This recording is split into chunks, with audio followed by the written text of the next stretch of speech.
Okay, thank you, Michael. We'll start with statements where I would like to tap into your brain. So, Mhm. so when you think of India today in the eyes of the world, what are the two or three words that jump to your mind? Progress. That's the word that comes to mind first. Do you want me to justify why or just throw out the terms? Yeah. Progress, given just how far India has come in relatively little time in terms of its place in the world. Influence. This is a country that has seen its clout and its leverage increase in a big way, again, over a relatively small amount of time. And another word that jumps out, I mean, there's so many, but another word that jumps out immediately is fast, which may seem like a very generic term to use here, but it seems that things have been happening in India so quickly. Again, looking at this in the context of its role on the global stage, that its economy is moving places at a very rapid speed. It's one of the fastest growing economies in the world. Um, the population is growing fairly rapidly. Construction, development, urbanization, things are just happening really quickly. And then if you look at its various activities around the world, it just is doing so much. It's engaged in so many different aspects of foreign relations, and the intensity with which that has happened has been so quick, has been so significant. So I think for me, that's the word quick, fast is an important word as well. Okay, all right. When you think of Mr. Modi as a person and as a prime minister for the past 10 years, what are the two or three words that jump to your mind? Divisive. This is someone who has enjoys incredible amounts of popularity, both in India and outside of India. But he is also one who has inspired quite a few critics, again, inside and outside the country. And I think that we live in an era where we have many political figures, most of them quite popular, that inspire that kind of reaction, both tremendous levels of respect, adulation, and so on, but at the same time, anger, anxiety, and so many other negative terms as well. So divisive is a word that comes to mind. I would also, quite frankly, use the term remarkable. This is someone who has really reinvented himself in such a big way. Again, over a relatively little amount of time. This is someone who had essentially been a pariah in the eyes of many Western capitals and many Western countries on the whole when he first became prime minister. And yet he managed to get to a point where he became an incredibly active and engaged um, player overseas, strengthening relations with countries throughout the West and beyond. He was performing at rock concerts in Central Park alongside the likes of Jay-Z and Beyonce. It's remarkable. So that's why the word remarkable comes to mind when I think of Narendra Modi. Okay.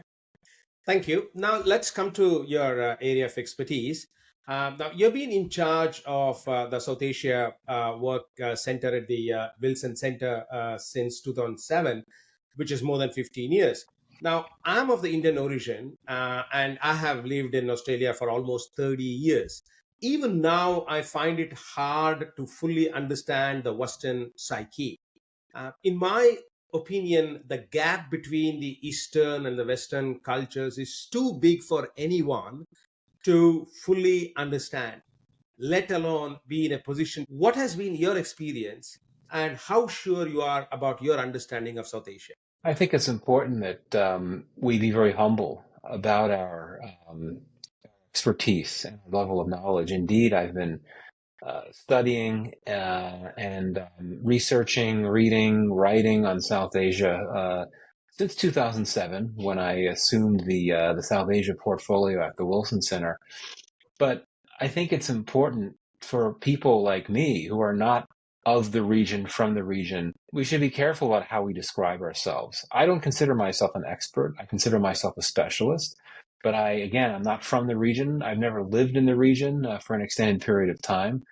So I think that it's important to stay humble and really to think of it's better to think of ourselves as students, as eternal students of the region that we study. I think that one could argue that if you have a PhD and 40 years of experience and you've lived in the region or country of your expertise for many years, that may be a bit different. But I think that for someone from the West, and especially someone from the West who is studying South Asia, this is an incredibly complex part of the world.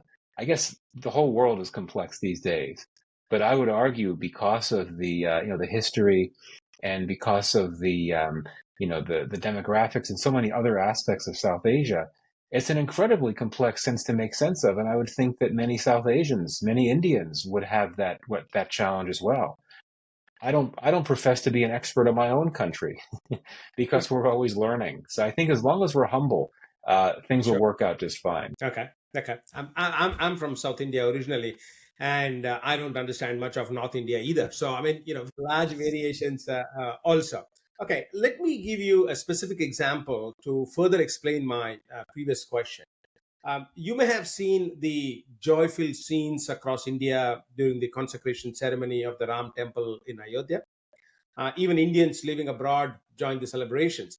Now, in Western media, the coverage often focused on the Hindu nationalist government of Modi and its connection to the destruction of a 500-year-old mosque, framing the temple construction as further marginalizing and frightening the Muslim minority. Now, consider an average Indian who grew up with the deeply ingrained religious values from stories like Ramayana and Mahabharata, which have shaped Indian culture for thousands of years. Now, for this person, finding mosques built on land considered sacred to Lord Ram in Ayodhya or Lord Krishna in Mathura, or encountering defaced idols in temples all across the country, brings immense grief and anger that has accumulated over the centuries. So today, their happiness at seeing Lord Ram return home after 500 years is profound. So, as someone who is of Western origin and perhaps secular, it may be hard for you to fully grasp the depth of this individual's emotions. So, the Western media's portrayal often overlooks this perspective, focusing solely on the destruction of the mosque by Hindu mobs without recognizing the historical and cultural context. So, is this simply hypocrisy, ignorance, or arrogant presumption of understanding by the Western media? Well, I think that whenever it comes to mass media coverage of an issue as complex and sensitive as the example that you've given, there's always going to be a level of reductiveness. This is just the way it is. I mean, if you look at, there's so many examples around the world, far beyond India, where you have these very complex examples of disputes, disagreements over different layers of religious politics and the like. I mean, if you go to the Middle East and see how things have played out there on many levels over the years, it's incredibly complex. And whenever we're talking about religion, that is inherently sensitive, and especially when it comes to someone on the outside who may not be a member of the religious group that's the focus of the example. It's even more difficult. So, to your question, I don't have a good answer, quite frankly. I think that, I mean, if we want to be very simplistic about this, we could argue that, well, 1992 happened much more recently than what happened 500, 600 years ago. So maybe there's a tendency to focus on what's more recent because it somehow seems more familiar and more vivid. That's not an acceptable answer for sure. And I agree with you that it is important when looking at the story surrounding the recent consecration of this temple. It's very important to look back at the history far beyond 1992 and to go back. That is critical. And indeed, you're right. And to be fair, I think that some Western media outlets did provide more comprehensive, more balanced coverage that gave the full picture, but some did not. And I don't have a good answer for that, other than to say that sometimes the more recent events are those that are more easy to depict and to draw on. Again, it's not a good answer. It's not an acceptable answer, but I'll leave you with that. Okay. All right. Uh, let's now talk about some of the articles you have written and the interviews you have conducted. In your recent article on independent India, you wrote that India is a country that has long maintained a policy of avoiding formal alliances and has long embraced a policy of strategic autonomy. Considering the rhetoric from the US that often states either you are with us or against us, do you view your observation as a compliment or a complaint? I think it should be a compliment. Critics of India may see it as a complaint. I have argued for quite some time that U.S. interests are not necessarily, or actually are certainly not undermined by India's strategic autonomy policy. Yes, there are some critics that would say, well, look, why is India not taking a stronger stand against Russia and its invasion of Ukraine? This is not helpful for the U.S. But that clearly is a perspective that fails to understand India's foreign policy and the broader implications of strategic autonomy. The example I like to give when it comes to India and Russia and and its refusal to condemn the invasion, we know why.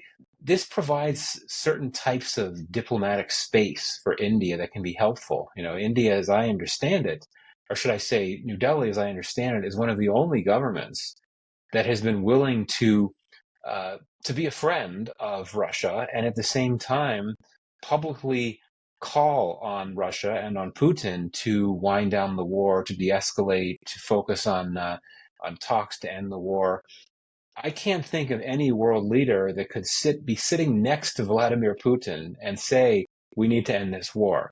Um, so this is something that strategic autonomy, this is an advantage of strategic autonomy. It gives India that space. It has good relations with Russia, but it also has good relations with Ukraine as well as the Western countries that do not agree at all with what Russia is doing in Ukraine. And I think that India, it has its own reasons for wanting the war to wind down. It has its own reasons for not pushing, criticizing, insulting Putin at the same time. But because of this foreign policy flexibility, so to speak, that it enjoys, it has that luxury of going out there and pursuing its interests in ways that in this context end up being very helpful for the United States. Now, of course, the fact that Modi has called on Putin to end the war and that hasn't worked because the war continues, yes, that's important. But again, that messaging is so important. It's very important, in my view, for Putin to know that friends of his, close friends of his, are concerned about the war and willing to call him out for it publicly. So there's that. I would also look at another recent example, the Middle East. We have a relatively recent U.S.-led military campaign against Houthi rebels. Not surprisingly, India is not actively participating in that military campaign. But what is India doing? It's serving as a net security provider in another context by using its naval power projection capacities to help protect ships and sea trade in the Red Sea and so on from these Houthi attacks. Again, that's strategic autonomy on display there. So I think that it's a long answer to your question, but I would argue that this, for me, has been one of the big success stories of Indian foreign policy, certainly for Modi, but for Indian foreign policy on the whole, the ability to maintain this consistent policy for so many years. And what better way to gauge the success of strategic autonomy by looking at how are India's relations with Russia and the United States right now after this horrible war began in Ukraine? India's relations with both countries are just as good, if not better, than they were before the Russian invasion of Ukraine. And I think that's pretty significant. Okay. hmm I think it's a pretty convincing and compelling argument in terms of your stand. Mr. Trump has won convincingly in the Super Tuesday primaries. So how well do you think Mr. Modi will be able to manage the mercurial Mr. Trump if both of them come back to power this year? Well, I think that we have a very useful data point, right? I mean, they've had a relationship in the past, and then they had a very good relationship. As I understand it, the chemistry was very good between the two when President Trump visited India, met with Modi. The meetings went very well. The relationship, the U.S.-India relationship, moved very quickly. There were a few issues for sure, but the relationship proceeded quite well when Modi and Trump were in power. I would argue that they share some views. In fact, they share quite a few views on policy issues. And I think that on the big issues that drive the U.S.-India relationship, concerns about China, desire to engage commercially, and so on, I don't think Donald Trump would have any issues with that. And quite frankly, if you look at how U.S. foreign policy evolved when Trump was president previously, there were some major shifts in U.S. foreign policy, but there was strong, sharp consistency and continuity in the U.S. relationship with India. And I think that's in great part because there's multi-partisan support for strong U.S.-India partnership in both countries.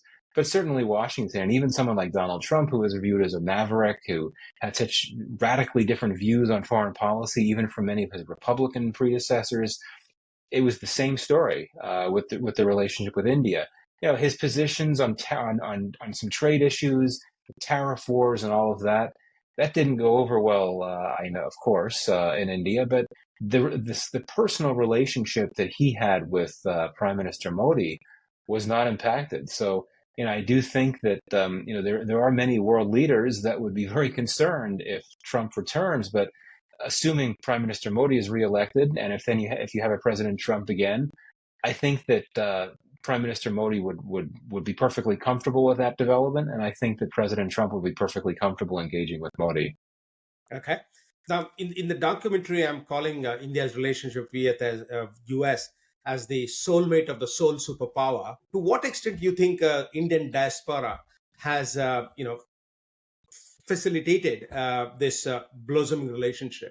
Well, I think the Indian diaspora has been critical in helping advance the U.S.-India relationship over the last few decades. There's so many drivers of this deeper U.S.-India partnership, which really started to pick up in the early to mid 90s, and then really took off in the early 2000s, and especially the last 10 or 15 years. But we have seen in the United States an Indian diaspora that has seemingly grown as quickly as the relationship itself has grown. I mean, the numbers are remarkable.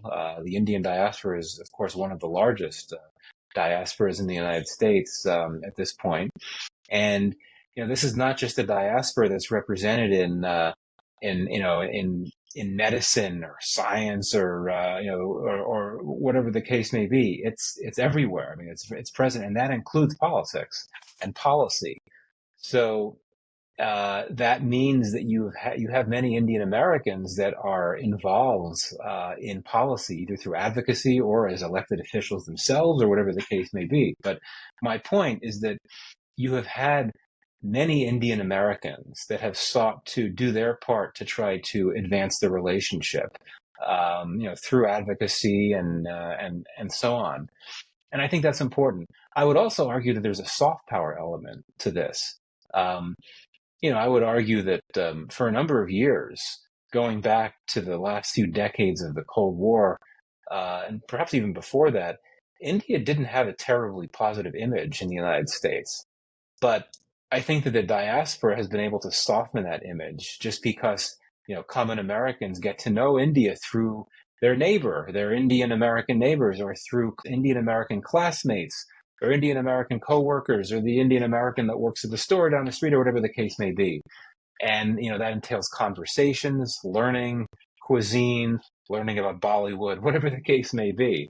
I don't want to sound too simplistic about it, but I think that is really critical. And, if you look at how the diaspora has grown so much and how prevalent it is across American society and culture, and indeed politics as well, one can start to understand why U.S. perceptions of India have changed so much over the last few decades. But there are other factors as well. I think that whenever you have an official relationship, when the U.S. government has a stronger relationship with another country, I think that has impacts on the perceptions as well. But I really think that there's a very strong soft power dimension to the Indian American community, and that's important to emphasize. Recently, when American troops were killed in a drone strike in Jordan, President Biden said, and I quote, "The United States will hold all those responsible to account at a time and in a manner of our choosing."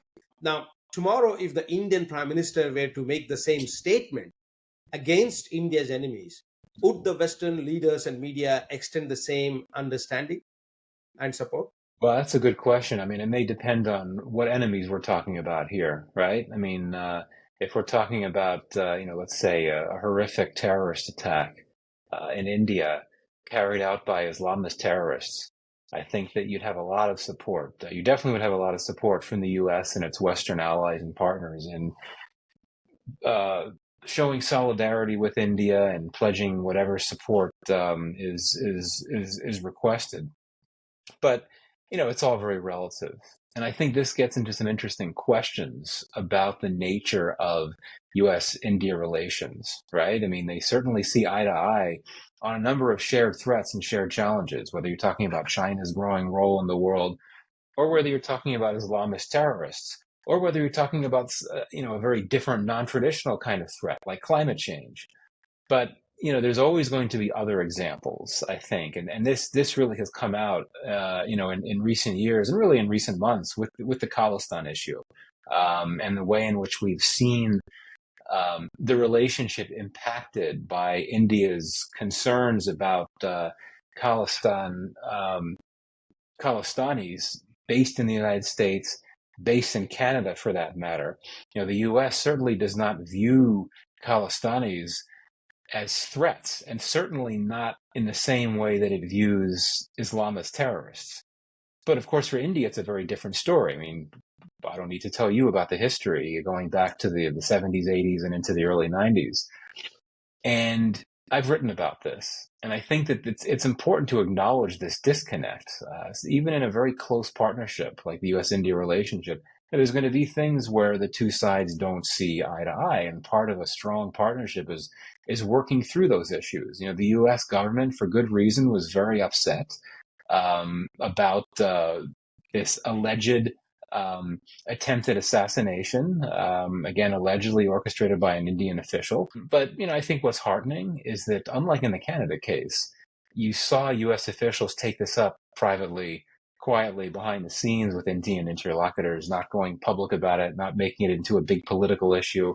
And I think that's encouraging. I think that's a nice reflection of the U.S.-India relationship, quite frankly. But yeah, your question is an interesting one. And, the answer to it just really depends on what enemies we're talking about here. Mm-hmm. Mm-hmm. Okay. Now, some analysts suggest that the West's interest in India primarily stems from viewing it as a political and security counterbalance, and recently in even economic counterbalance to China. Do you believe that India is being manipulated as a pawn in the superpowers' strategic rivalry? I don't think so. I mean, I would, yes. I would acknowledge that, yes. I mean, one of the main reasons from a U.S. perspective why the relationship with India has grown and why the U.S. has wanted to grow out the relationship with India is this view that India is Washington's best strategic bet in South Asia to work with the U.S. to counter China for a number of reasons. India's size, its the strength of its economy, its location, and of course its own competition with China.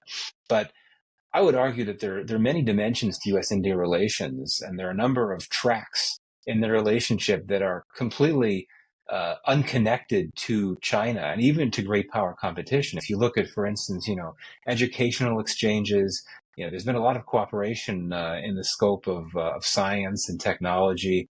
Also trade. I would argue that many components of the trade relationship are not new. I mean, they've been going for quite some years, really picked up in the early 90s after India's liberalization reforms. The trade relationship was picking up well before we were talking about U.S.-China competition. So I think that's an important point to note.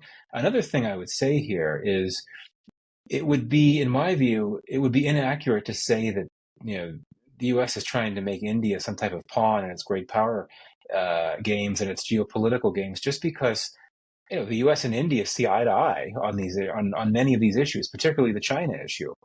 India has its own competition with China, and I would argue that India has even more immediate reasons than the U.S. does to be concerned about China because of what's been happening on the border, on the northern border.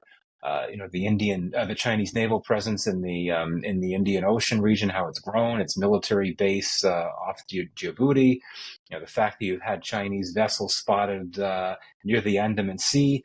This is very concerning for China. So, pardon me, for India. So, I think that one has to acknowledge that the U.S. and India, at least in the context of great power rivalry with China, they see eye to eye. And so I think it would be misguided to refer to India as some type of pawn.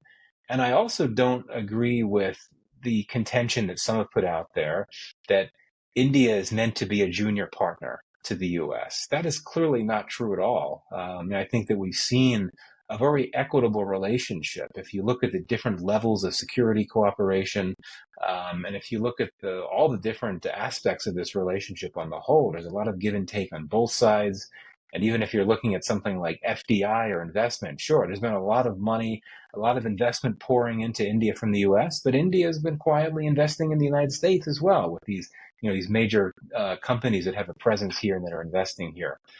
So I really don't. I don't like to use that term pawn in the context of U.S.-India relations against this backdrop of great power competition. Okay. All right.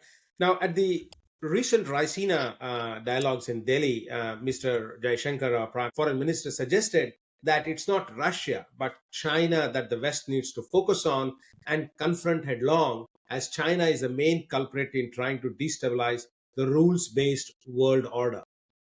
Do you agree?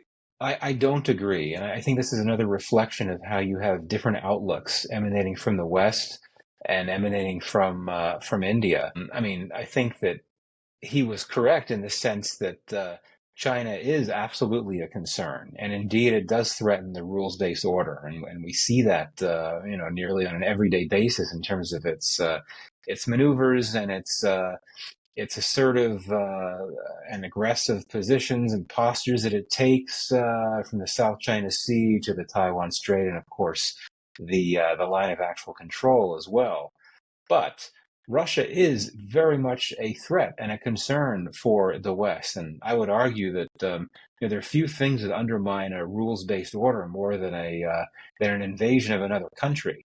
I think it's hard to argue that. But of course, India doesn't see it this way, right? I mean, India, understandably so, sees this war as a war being waged by others with implications for others. Perhaps it's seen as a European war, and as a war with clear implications for NATO, of which India has nothing to do with. So I can understand the position that Dr. Jaishankar takes, but I think it's important to acknowledge that in Washington and in many Western capitals, the response will be, well, look, it's important to acknowledge just how dangerous Russia's actions are, and if we acknowledge that there is the possibility that Russia could expand the war beyond Ukraine, it's a worst case scenario, but one can't rule it out. You talk about the rules-based order. I think that would be a huge threat. It is notable that the Indo-Pacific Quad, which as you know, is focused on the Indo-Pacific. It's not focused on Russia or Ukraine, but you had 3 of the 4 Quad members openly describing Russia's invasion of Ukraine as a major threat to the rules-based order. Of course, that was not going to be India's position. But I think that's another reflection of this consensus, not a consensus, but a convergence of views among many Western countries about just how dangerous Russia is when it comes to threats to the rules-based order. Okay. Now, you described Mr. Modi as divisive in some ways, and that's been the kind of common critique, across the Western media when it comes to evaluating the performance of Modi's government. Now, in the context of that, how do you explain the rise of the right-wing governments, and leaders across the West, particularly in the Europe of late? And the U.S., of course, as well, with the Trump phenomenon. So I'm not an expert on global politics in this sense. So I'll be brief here. But I think that we could see this trend as a backlash to these long-standing trends that have tended to lean left, so to speak. Taking a more accommodating position toward immigration. Taking a more accommodating position to issues like multiculturalism, things like that. And I think that this is really a case of many people simply not being comfortable with these positions, and then having charismatic, very articulate, and simply very popular political figures exploiting that to come out and essentially pitch themselves as the best alternative to what had been there in the past. I would also just perhaps say that maybe this is a reflection of the failures of centrist political figures. We have seen these sharp turns to both the left and the right in many countries, particularly in Europe, where it seems like moderate politics is no longer a thing, or it's no longer popular. And I think that you see that in many countries, particularly in the West, when you have left of center or right of center political figures that try to take on the far left or the far right political figures, they don't succeed, which I think says something in its own right. Okay. Now, following on that, now in the context of majoritarianism, whatever that means, all in all of these countries, these leaders have been duly elected by their people, and in that sense, they actually represent what the people in general feel. So when intellectuals comment about the rise of right wing leaders and governments, are they insulting the intelligence of the voting public, or they're not able to read the undercurrents? Well, that's a tough one. I mean, I guess that depends on the context. I mean, any responsible academic or scholar would not ever mean to position their commentary or their research or whatever the case in any type of critical or insulting context, right? I mean, good researchers carry out research and they don't really, look at it from a polemical or a political perspective. But I mean, this is one of the key trends of our times. This rise of right wing populist political figures, and that deserves to be studied, and it has been studied. So I don't see it as reflecting sort of negative critical tone. It's just reporting things or studying, providing findings on the world as it is. So I don't see any problem with that one way or the other. I mean, yes, there's always going to be those scholars that tend to take a more polemical position than others. That's just the way people are, unfortunately.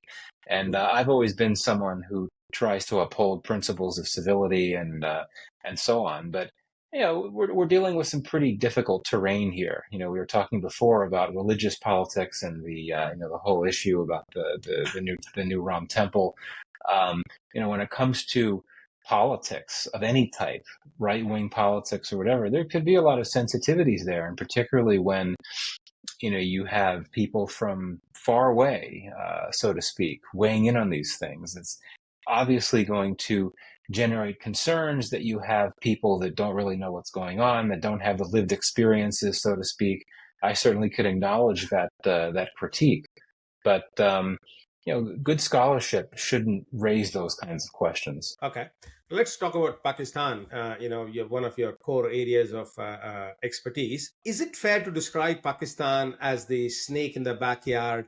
Alluding to what Hillary Clinton had said before, a snake in the backyard dancing to the tune of China. I don't think so. I mean, yes, Pakistan has this very special and indeed dependent relationship on China. But it's a more complex relationship than I think people often give it credit for. Yes, I mean, Pakistan is heavily reliant on Chinese economic support and loans and military supplies. It doesn't have the luxury of having a diversified set of allies and partners. It has a very small number of close partners, China, the Saudis, and then a few other countries as well. So China is very important for Pakistan.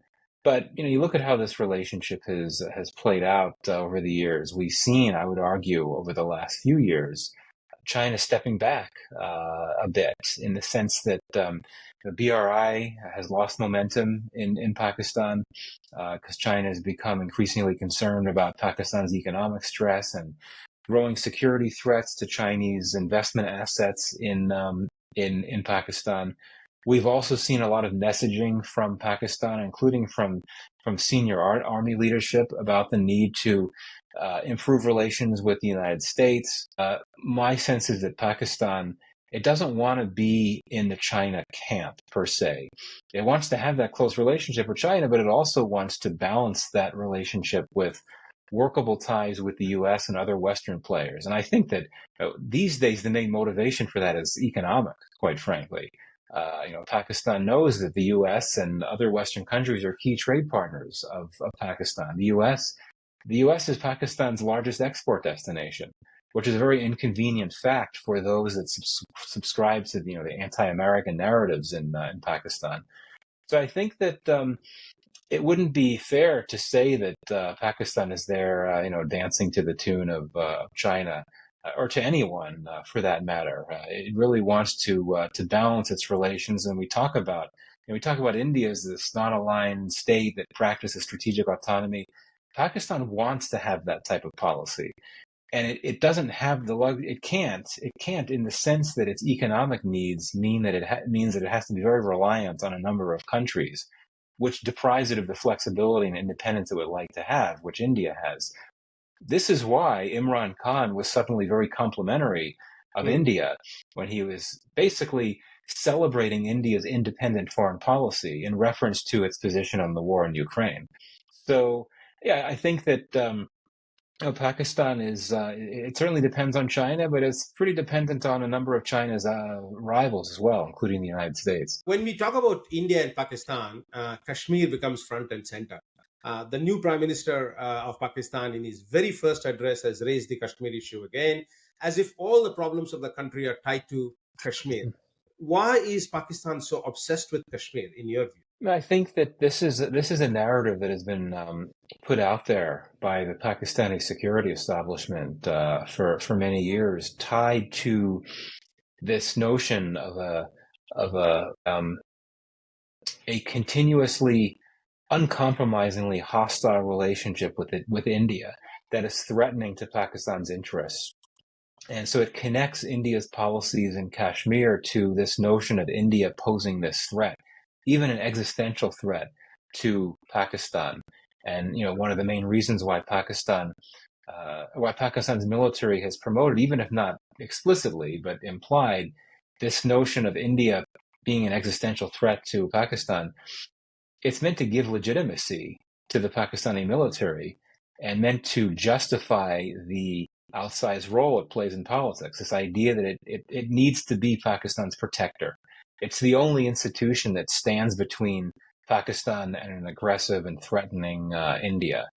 Now, in terms of Kashmir itself, Kashmir is a specific entity. This is just, this is something that has always played well in Pakistan among the public. Certainly, there are Pakistanis that think it's time to just, not forget about Kashmir, but not let it hold other important things hostage. But, on the whole, Kashmir is a galvanizing issue.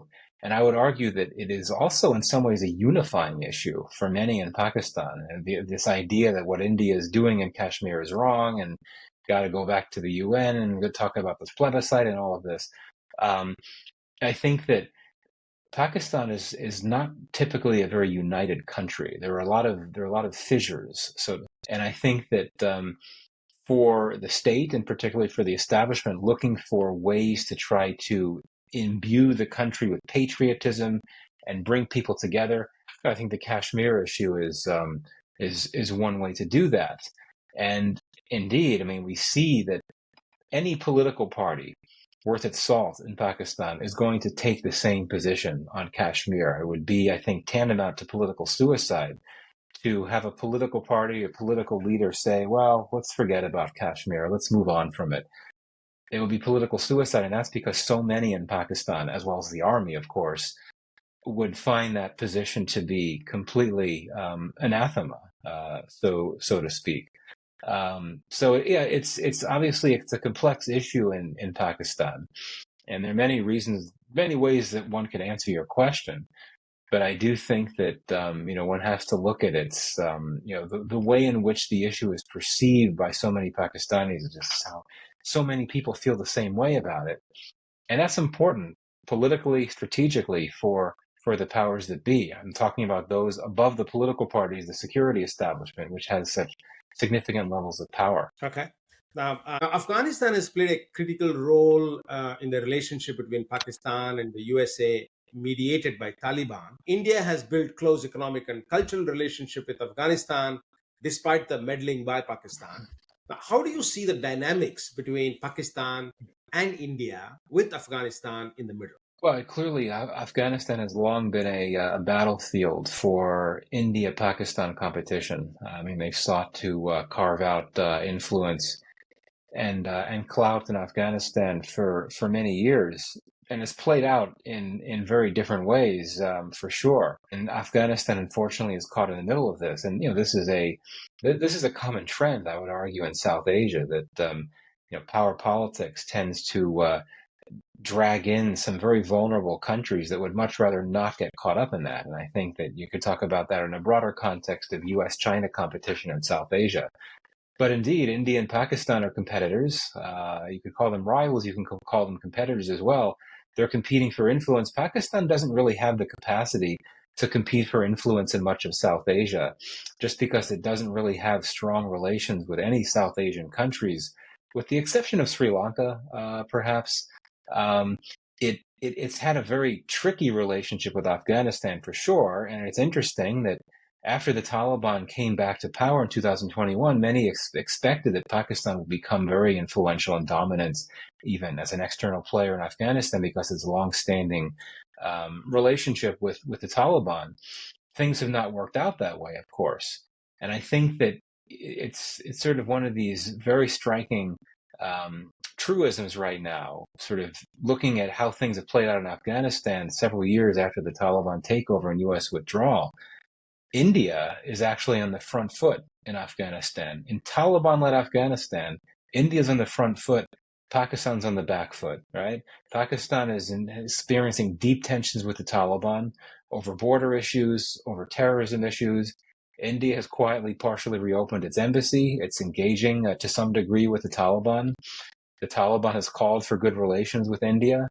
And I think it just goes to show that sometimes it's hard to predict how things are going to turn out. But I would argue that India has really played the Afghanistan issue very well, very effectively. So I give credit to the Indian government in this case, because things did not look good. And when the U.S. left, when NATO left, when the Taliban was in control, things did not look good. Pakistan was poised to do big things in terms of stepping up its influence, but the tables have really turned in a big way,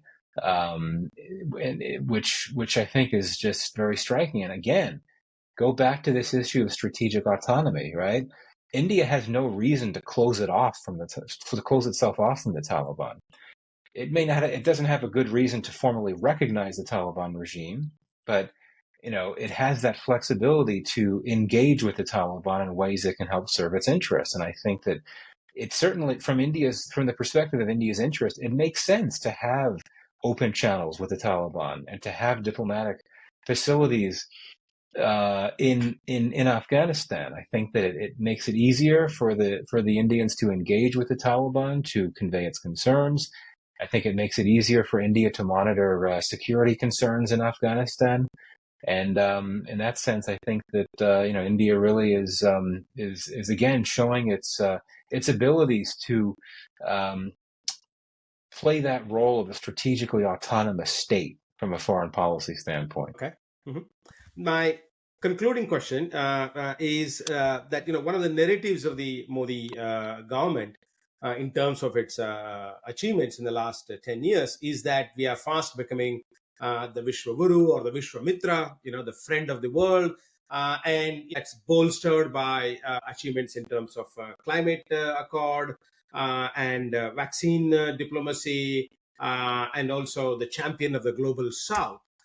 So, considering those claims, how do you finally assess the record of the Modi government in terms of foreign policy?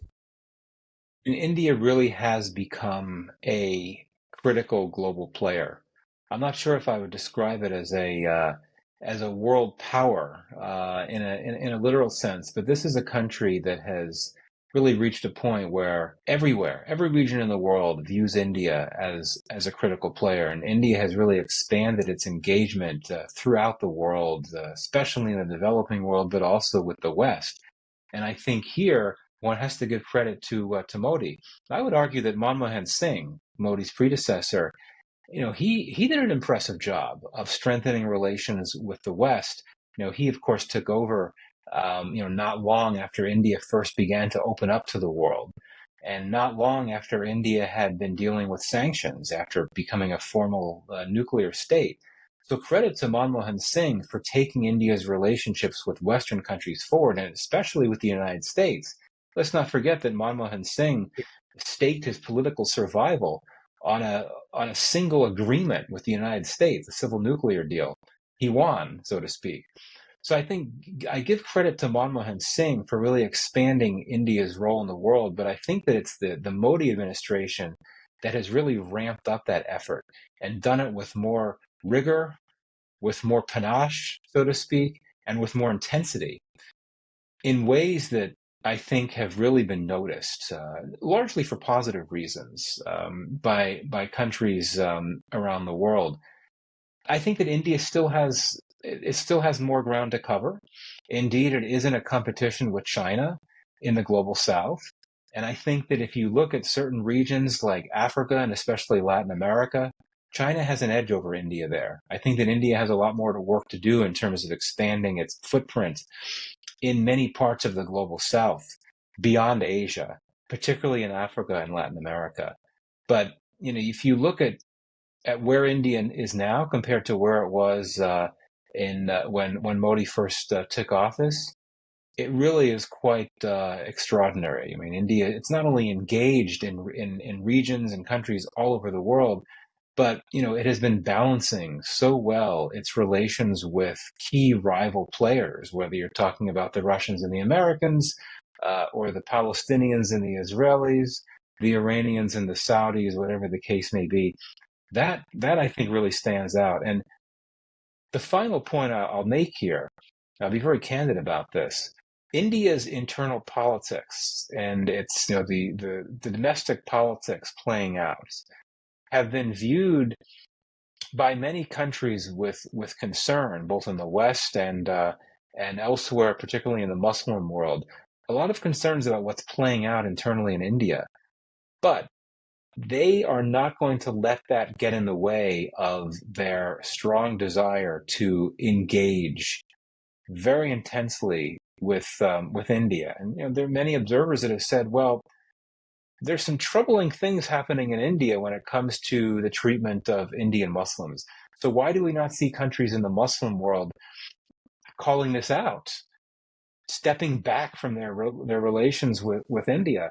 But I think that this is a case of real politics winning out. And this is also, I think, an indication of how far India has come. The Saudis, who have become very close to the Indians, countries across the Middle East and the Gulf and North Africa, they view India as a critical market, as a critical trade partner, and they don't want that to be impacted. And so I think that's why they're willing to, certainly they may be concerned, but they're willing to essentially not overlook that issue, but not let it get in the way of what they view as a very strategically significant state, and of the need to engage with that country. This is also why the West continues to engage very closely with India, despite these real concerns about what's happening internally. So I think that at the end of the day is a reflection of just how far India has come in the world in terms of how it's now perceived as an important economic partner, as an important strategic partner, and indeed as a net security provider. Thank you, Michael.